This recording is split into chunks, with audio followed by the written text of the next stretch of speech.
NDA government అధికారంకి వచ్చి దాదాపు 9 నెలల కాలం అవుతుంది. 9 నెలల కాలం ఎలా ఉంది పరిపాలన? ప్రభుత్వం ఏర్పడిన తర్వాత 3 నెలల్లోనే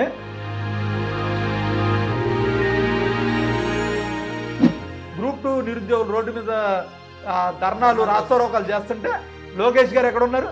దుబాయ్లో ఇండియా పాకిస్తాన్ క్రికెట్ మ్యాచ్ చూస్తున్నారా? ఇదేనా నిరుద్యోగుల పట్ల ఉన్నటువంటి చిత్తశుద్ధి మీకు? నిజంగా పాముకు పాల్పోసినట్టేనా మీకు పార్టీకి ఏదైనా పని చేస్తే? అంటే వైఎస్ఆర్ కాంగ్రెస్ పార్టీకి ఓట్లు వేసిన 1,40,00,000 మందికి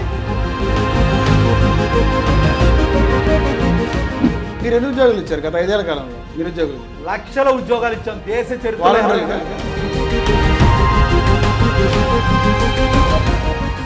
అసెంబ్లీ సాక్షిగా ఈ పథకాలు చూస్తే ఎలా అమలు చేయాలో అర్థం కావట్లేదు, భయం వేస్తుందండి. సిగ్గులేదు ఈ మాట చెప్పడానికి. ఎదుటి పార్టీ నాయకుల్ని బూతులు తిట్టించడం జగన్మోహన్ గారు కరెక్ట్ అంటారు? అది ఎవరు మేము చేసామని ఎక్కడన్నా అన్నారా? పార్టీ హైకమాండ్ ఇచ్చినటువంటి స్క్రిప్ట్ ప్రకారం మేము ఇక్కడ మాట్లాడడం జరిగింది. మా వ్యక్తిగతం కాదు, సజ్జల రామకృష్ణారెడ్డి ఇచ్చిన స్క్రిప్ట్ ప్రకారం మేము మీకు అదే మా ప్రభుత్వంలో వచ్చినటువంటి కరోనా గేన మీ ప్రభుత్వంలో వస్తే ఈ 3,22,000 కోట్లు ఓన్లీ కరోనా ఖర్చు పెట్టామని చెప్పేటువంటి పరిస్థితి మీ ప్రభుత్వం ఖచ్చితంగా ఉండదు. ఎందుకు వైసీపీ పార్టీ రెడ్ బుక్ అంటే భయపడుతున్నారు? రెడ్ బుక్ జగన్మోహన్ రెడ్డి గారు కూడా భయపడుతున్నారని కూడా లోకేష్ గారు చెప్తారు. అదే అంటే ఇప్పుడు పవన్ కళ్యాణ్ గారికి ఇచ్చిన డిప్యూటీ సీఎం కూడా 4 తీసుకోవడానికి పనికిరాదా? అంటే ఇప్పుడు పవన్ కళ్యాణ్ గారికి ఇచ్చిన డిప్యూటీ సీఎం ముమ్మాటికి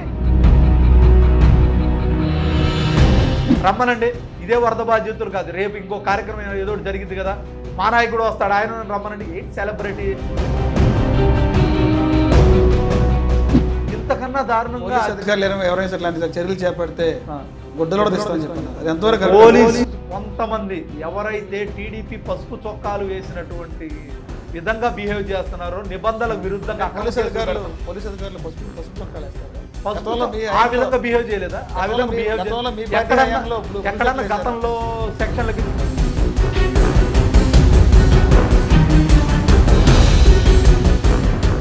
మేము ఓడినా గెలిచినా సింగిల్ గానే వెళ్తాం, సింహం సింగిల్ గానే గెలుస్తుంది, మేము అధికారంలో పోతాం. అంటే విజయవాడ ముంపు కారణం గత ప్రభుత్వం ఉన్నటువంటి జగన్మోహన్ రెడ్డి కారణం, వైసీపీ వైఫల్యం వల్ల ఈ రోజున విజయవాడ మునిగిందని చెప్పి టీడీపీ చెప్పారు. కారణం మీరే అంటారా? మా నాయకుడు తీసుకున్న నిర్ణయాల వల్లే